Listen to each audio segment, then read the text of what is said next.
Bismillahirrahmanirrahim. Assalamualaikum warahmatullahi wabarakatuh. Waalaikumsalam. Pemirsa Jember 1 TV yang dirahmati Allah, jumpa lagi bersama saya Pia Mediana dalam program acara Setetes Embun, di mana nantinya kita akan menyimak sebuah tausiah keagamaan bersama narasumber yang kompeten dalam bidangnya. Dalam episode kali ini, Setetes Embun akan mengangkat sebuah tema, yakni membudayakan kejujuran dan hidup penuh integritas. Secara sederhana, kejujuran adalah mengatakan kebenaran. Dengan kata lain, menyesuaikan kata-kata kita dengan realitas. Sedangkan integritas adalah menyesuaikan realitas dengan kata-kata. Dengan kata lain, memenuhi janji dan juga harapan. Integritas pada hakikatnya adalah nilai yang diberikan pada diri sendiri, kehormatan pada diri sendiri, dan menjadi suatu bagian fundamental dari etika karakter. Orang yang bohong, ingkar janji, dan tidak amanah adalah indikator utama rendahnya integritas seseorang.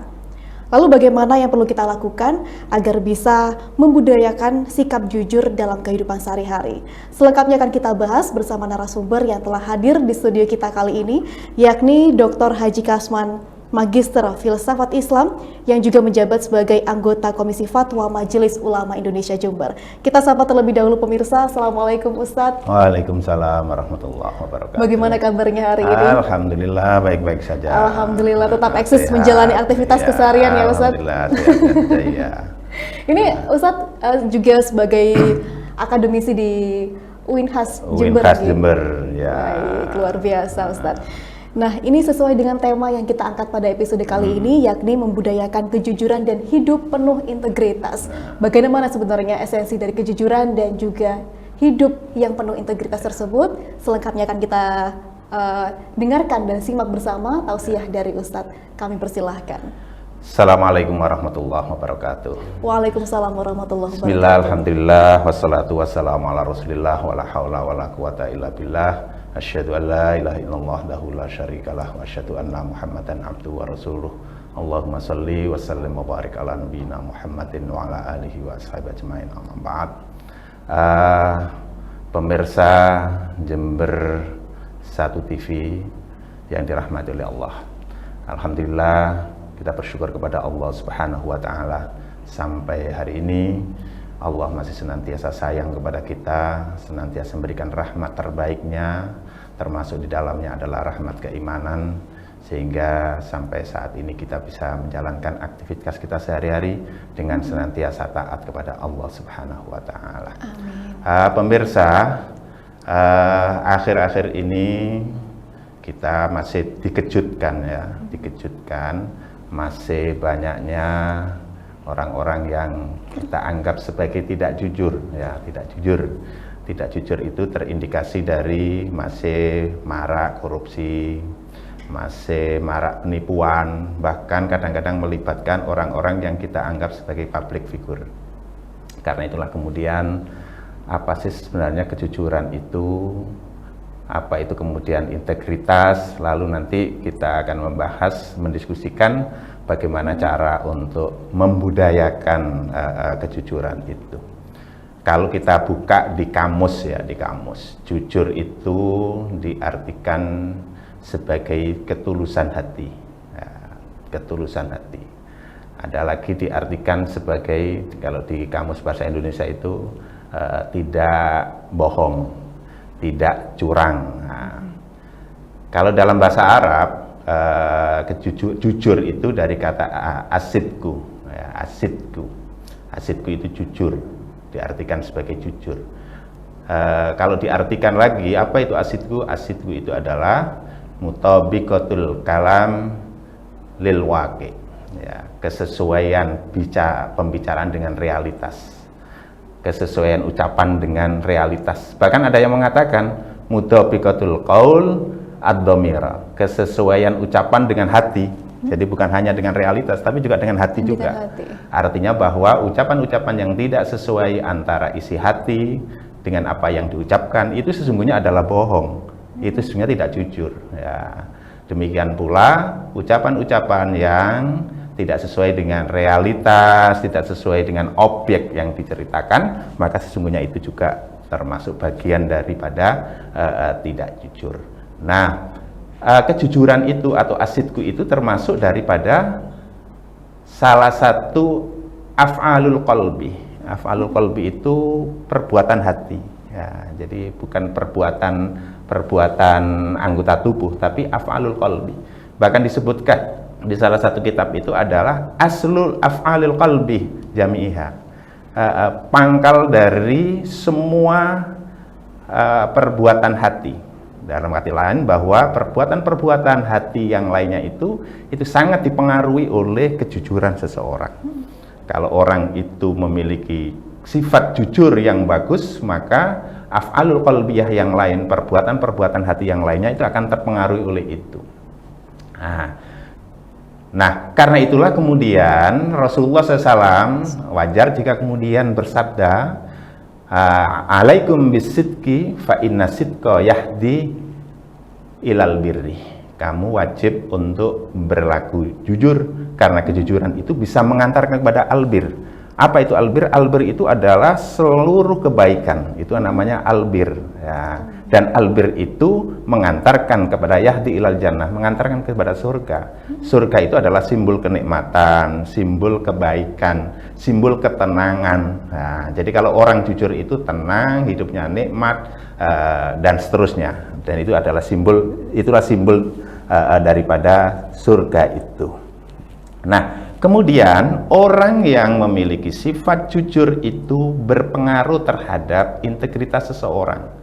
Artinya bahwa semakin baik, karena tadi saya katakan bahwa seseorang yang jujur itu bisa mempengaruhi terhadap af'alul qalbiyah yang lain, maka akan berpengaruh terhadap integritas seseorang. Semakin baik integritas seseorang, semakin baik kejujuran seseorang, semakin tinggi kejujuran seseorang, maka semakin baik pula integritas orang tersebut. Nah, kemudian pertanyaannya, apa sih itu kemudian integritas itu? Ya, integritas. Secara sederhana dikatakan bahwa integritas itu adalah keteguhan seseorang. Jadi konsistensi dan keteguhan seseorang dalam menjunjung tinggi nilai-nilai kebaikan dan keyakinan. Nah, jadi kalau orang memiliki keteguhan yang kuat dalam memegang kebenaran dan keyakinan, tak tergoyahkan oleh apapun, maka itulah sesungguhnya integritas seseorang berarti sangat tinggi sekali. Nah, ada yang membuat definisi sederhana dalam kaitan dengan ini, lebih sederhana lagi, dengan mengatakan bahwa gambaran daripada integritas itu adalah lawan langsung daripada kemunafikan. Ya, kemunafikan. Jadi kalau orang yang tidak punya integritas berarti dia munafik. Ya, jadi itu namanya lawan langsung.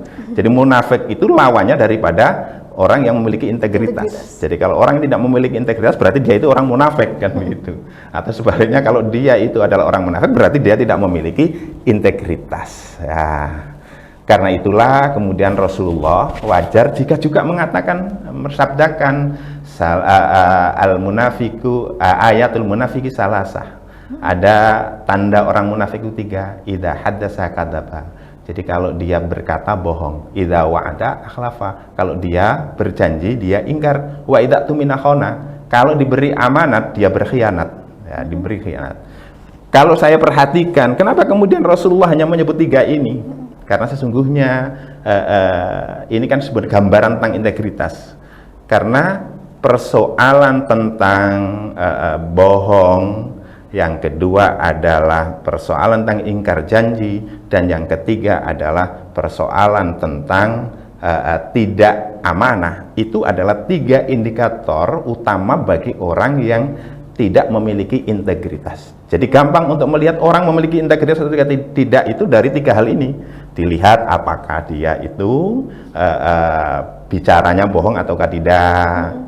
Termasuk bukan hanya bicara tapi juga perbuatannya. Yang kedua adalah dilihat kalau dia janji mudah ingkar ataukah tidak. Yang ketiga adalah persoalan kalau diberi amanah, apakah itu diberi jabatan, ini dan seterusnya, termasuk dititipi sesuatu, itu dia bisa aman ataukah tidak. Nah, kalau 3 hal ini tidak bisa dilaksanakan, artinya dia berdusta, dia ingkar janji, lalu dia itu tidak amanah, maka gampang, oh berarti dia tidak memiliki integritas. Nah,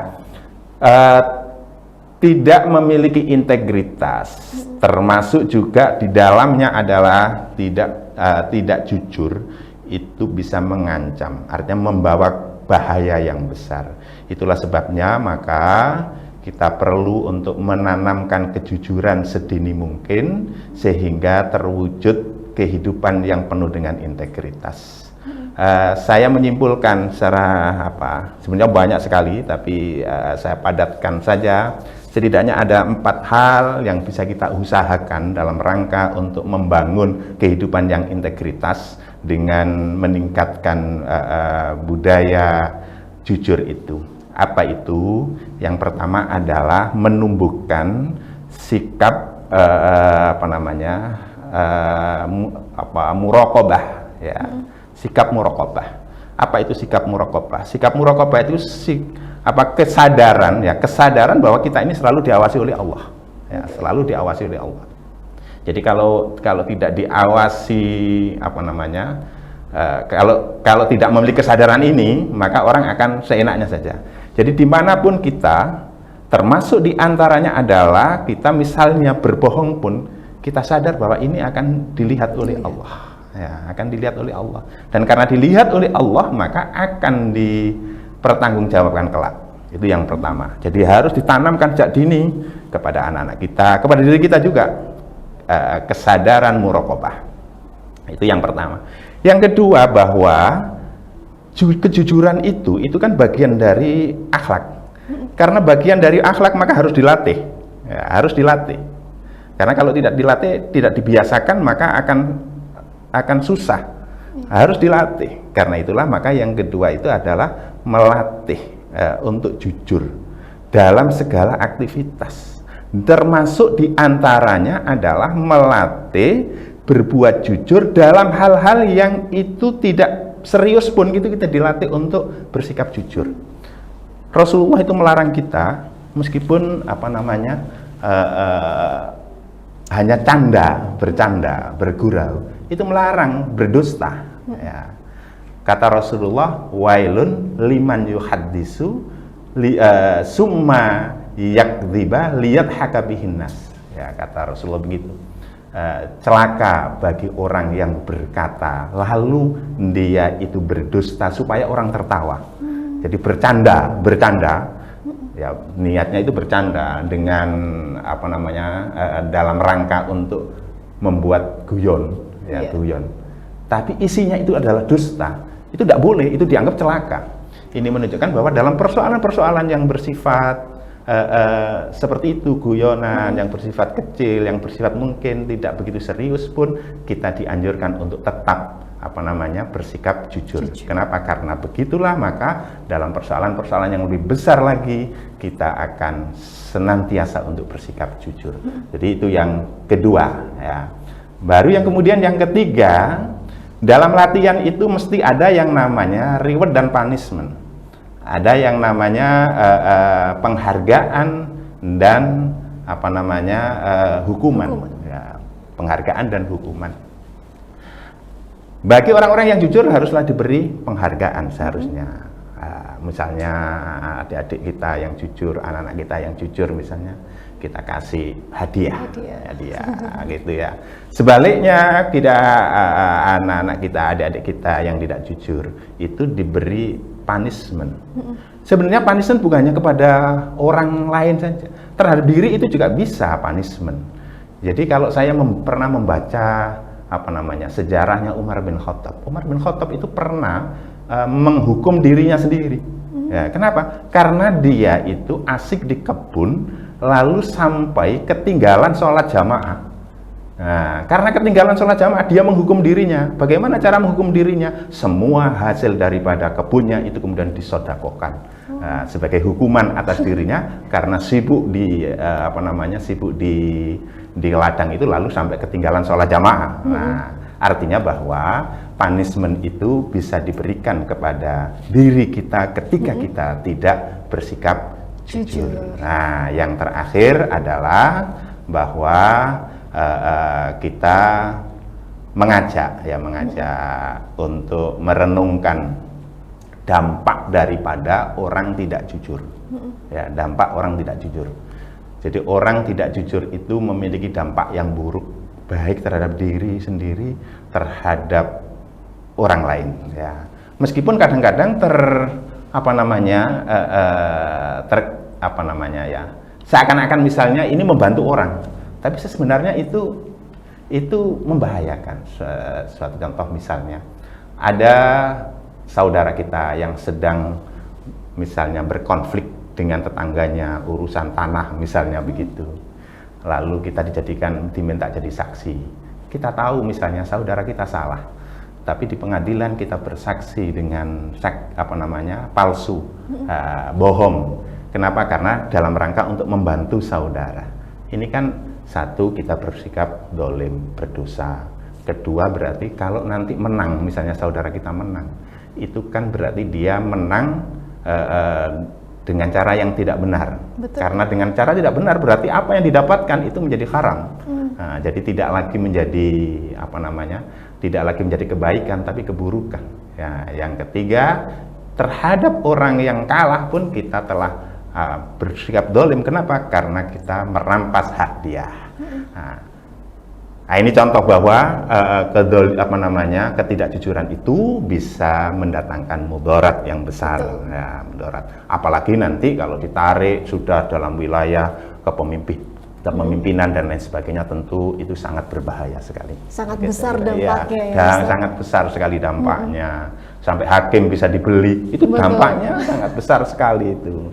Nah, apalagi misalnya kalau ada berita tentang orang ditangkap karena melakukan ini, maka kita bisa mengedukasi terhadap diri kita, adik-adik kita, anak-anak kita, anak didik kita untuk merenungkan itu loh orang yang tidak jujur, itu akibatnya kemudian sekarang dia ditangkap begitu. Betul, Ustadz. Ini penjelasan yang sangat menarik, menjadi gambaran kita untuk berintrospeksi lagi ke depannya begitu. Bagaimana kita mengutamakan kejujuran dan juga penuh hidup dengan integritas itu tadi. Namun Ustadz, apakah kejujuran ini semuanya dilarang? Apakah ada kejujuran yang sebenarnya ini boleh dilakukan demi kebaikan? Apakah ada konteks seperti itu? Gitu. Untuk kejujuran itu, dan sebaliknya kalau tidak jujur itu kan berarti bohong. Jujur. Nah, tidak jujur. Tidak jujur itu kalau di dalam hadis Nabi itu hanya 3 hal yang boleh itu. Tidak jujur itu. Satu adalah dalam konteks suami istri. Ya, supaya tidak misalnya istrinya dalam rangka membahagiakan istri misalnya. Ini misalnya istrinya, ini masakannya sudah enak belum mas? Oh enak gitu, dalam rangka membahagiakan, boleh ya, meskipun dalam hatinya nggak enak ini ya, itu ya. Itu yang satu. Yang kedua adalah dalam rangka untuk mendamaikan 2 orang yang bertikai, 2 saudara yang bertikai, ya itu enggak boleh 2 orang yang bertikai itu enggak harus kita damaikan. Misalnya, katakanlah misalnya si A tadi membicarakan tentang lawannya yang begini dan seterusnya misalnya. Lalu lawannya tadi tanya kepada kita. Nah, kita kemudian menceritakan sesuatu yang tidak sama dengan apa yang disampaikan oleh si A tadi itu, maka itu boleh. Kenapa? Karena saya sampaikan, esok gelut nanti itu kan begitu. Nah, itu boleh. Yang ketiga adalah dalam konteks peperangan. Ya, peperangan. Yang namanya peperangan itu kalau kemudian kita berbicara sejujur-jujurnya, ya akhirnya kan lawan bisa tahu terhadap keberadaan kita dan kelemahan kita. Bisa. Maka 3 hal ini boleh. Selain ini tidak boleh, meskipun tujuannya bagus. Oh, saya nge-share ini dalam rangka menjatuhkan ini. Oh, ini adalah musuh Islam, tidak boleh. Ya, karena konteks musuh itu kan harus jelas dulu ya. Jadi tidak boleh. Nah, saya kadang-kadang membuat ilustrasi begini. Meskipun tujuannya baik, tapi kalau caranya itu adalah tidak baik, maka tidak boleh. Satu contoh misalnya begini. Saya menafkahi keluarga, menafkahi anak-anak, mencari rezeki dalam rangka menafkahi keluarga anak, itu kan tujuannya bagus. Betul. Tapi seumpama ini saya lakukan dengan cara menipu orang, kan tidak baik. Betul. Meskipun Tujuannya itu baik. tujuannya baik. Ya, jadi tidak semua tujuan baik itu kemudian boleh berlaku bohong. Nah, kecuali 3 hal tadi itu. Nah, kecuali 3 hal itu. Tapi yang lainnya tidak boleh. Nah, gitu ya. Ini menarik sekali karena memang ketidakjujuran tadi itu tidak ada ininya ya Ustadz ya. Ada batasannya juga. Iya, ada batasannya. Boleh dilakukan tapi ada batasannya Ada dalam 3 batasannya. konteks yang Ustadz Iya, sebutkan ada 3 tadi itu yang boleh. Selain itu tidak boleh. Selain itu tidak boleh. Walaupun memang tujuannya baik. baik, tapi kalau misalnya caranya tidak baik itu tidak Ya, boleh. karena tidak semua yang buruk, mungkar karena tujuannya baik bisa berubah menjadi baik, tidak bisa. Tidak bisa. Ya, yang mungkar tetap mungkar meskipun tujuannya baik. Ya. Baik Ustadz. Nah, kalau misalnya bagaimana sebenarnya cara kita untuk meyakinkan diri dan memperkuat ketahanan diri kita apabila Ustadz dalam sekeliling kita ini dipenuhi oleh orang-orang yang tidak jujur. Tentu kita yang sendirian itu perlu motivasi dan perlu keyakinan diri yang lebih besar begitu. Dan di konteks lain posisi kita terancam apabila tidak melebur dengan mereka. Apa yang harus kita korbankan? Nah, ada cara sebenarnya. Kalau kita tidak mampu adalah caranya berhijrah, berpindah, keluar. Iya. Ada kisah orang yang membunuh 99 orang. Lalu dia mau tanya bagaimana, apakah ada cara untuk bertobat. Dikatakan oleh seorang yang ditanya itu, ya, orang yang dianggap pandai, tidak ada. Kamu sudah dosanya besar sekali. Ya, lalu dibunuhlah menjadi 100. Nah, lalu dia masih berkeinginan untuk bisa tobat. Lalu tanya lagi kepada orang lain, kepada orang yang dianggap sudah alim. Lalu si alim ini mengatakan, Anda masih ada jalan tobat dengan catatan Anda keluar dari daerahmu menuju daerah ke sana. Artinya apa? Bahwa saya lanjutkan kisah ini, dan ketika orang ini di dalam perjalanan untuk menuju ke tempat itu, orang ini meninggal. Nah, dikisahkan di dalam hadis itu bahwa orang ini kemudian termasuk ahlul jannah, penghuni surga. Nah, kenapa tobatnya diterima? Karena dia sudah keluar. Apa yang bisa kita petik dari peristiwa ini? Bahwa ketika kita berada di dalam suatu kawasan yang itu dalam kemungkaran dan kita tidak bisa menghindar dari kemungkaran itu, maka kita diwajibkan untuk keluar dari daerah itu. Di hadis Nabi yang lainnya juga merintahkan iltamisul jar qabla dar, itu ada itu. Sebelum kita menempati suatu rumah, membuat rumah ya, menempati suatu kawasan, iltamisul jar qabla dar, cari tahu dulu informasi mengenai tetanggamu sebelum kamu menempati rumah itu. Artinya apa? Bahwa sebelum kita menempati di kawasan itu, kita harus tahu dulu mengenai situasi kawasan itu. Kalau banyak kemungkaran, jangan masuk di situ. Nah, kenapa? Karena kalau banyak kemungkaran dan kamu tidak memiliki keahlian untuk bisa melawan mereka, maka kamulah yang akan termakan oleh mereka. Maka tidak boleh gitu. Maka kata Rasulullah, iltamisul jar qabla dar. Nah, gitu. Jadi jalan satu-satunya ya situ. Menyingkir. Tapi kalau kita mampu memiliki keahlian, memang kita dianjurkan untuk berdakwah. Iya, berdakwah di situ. Ya, kalau kita memiliki kemampuan. Bagaimana kita tahu? Ya, itu tergantung kepada masing-masing, bisa atau tidak. Kalau kita misalnya punya kemampuan kanuragan yang tinggi, sementara di situ banyak orang yang misalnya suka berkelahi, ya enggak apa-apa di situ kan begitu. Nanti kita bisa menundukkan mereka kan begitu ya. Jadi memang harus berhijrah. Ketika kita tidak merasa tidak mampu untuk merubah mereka, tapi justru kita nanti akan terpengaruh, maka wajib kita keluar, hijrah, berpindah ya. Apakah memang ada ganjaran dari Allah sendiri ketika kita berhijrah dan memilih untuk tetap dengan integritas kehidupan begitu Ustaz?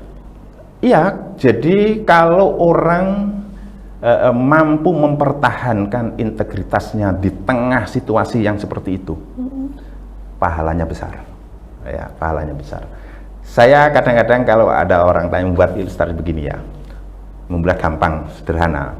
bahwa besar kecilnya pahala itu kan sangat ditentukan oleh ini sangat ditentukan oleh berat dan tidaknya tantangan. Betul. Ya, berat dan tidaknya. Ada orang yang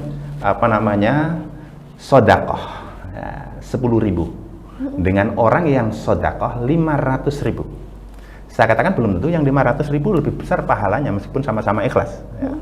Kenapa kok begitu? Yang 10.000 ini dalam 1 bulan itu pendapatannya hanya misalnya 100.000. Berarti kan hanya dia bisa 10%, 10%.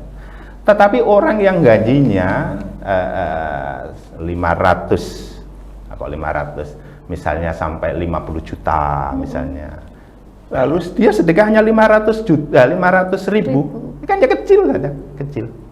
Artinya tantangannya tidak seberat dengan yang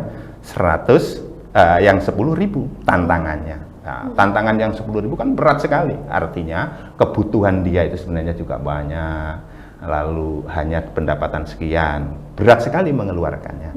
Maka pahalanya besar. Maka demikian pula orang yang berada di dalam lingkungan yang tidak bagus, lalu kemudian dia mampu mempertahankan integritasnya. Lingkungan tidak jujur, tapi dia mampu jujur, pahalanya lebih besar daripada orang yang hidup di kawasan santri. Ya, di kawasan santri. Ya. Kenapa? Karena tantangannya kan di kawasan santri ringan sekali, tapi kalau di situ tantangannya berat.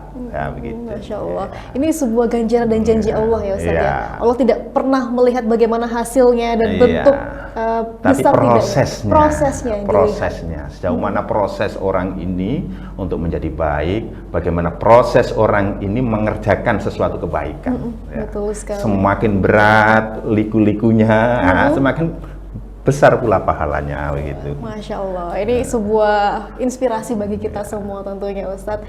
Dan apa yang Ustadz sampaikan di episode kali ini sangat bermanfaat. Ya, namun kita terbatas dalam waktu yang hanya 30 menit dalam Tetes Embun kali ini. Namun tentunya semoga pahala terus mengalir kepada beliau-beliau yang dengan tulus menyampaikan ayat-ayat Allah, utamanya kepada Ustadz Kasman yang telah hadir pada hari ini. Terima kasih Ustadz atas ilmunya. Dan pemirsa, tentunya integritas itu tidak diwariskan secara DNA, namun dibentuk oleh proses dan juga etika. Kehebatan seorang manusia bukanlah pada seberapa banyak kekayaan yang dia peroleh, tetapi pada integritas, kemampuan untuk mengaruhi orang-orang di sekitarnya dengan hal-hal yang positif. Allah akan menolong orang-orang yang jujur, karena berbohong akan merusak keimanan. Orang jujur berada di ambang kemuliaan dan kehormatan, sementara pendusta berada di ambang kehancuran dan kebinasaan. Semoga tayangan Tetes Embun kali ini bisa memberikan manfaat bagi kita semua. Saya Pia Mediana mohon undur diri. Terima kasih atas kebersamaannya. Akhir kata, wallahu muwaffiq ila aqwamit thoriq. Wassalamualaikum warahmatullahi wabarakatuh. Waalaikumsalam warahmatullahi wabarakatuh. Matur nuwun Ustaz. Sama-sama.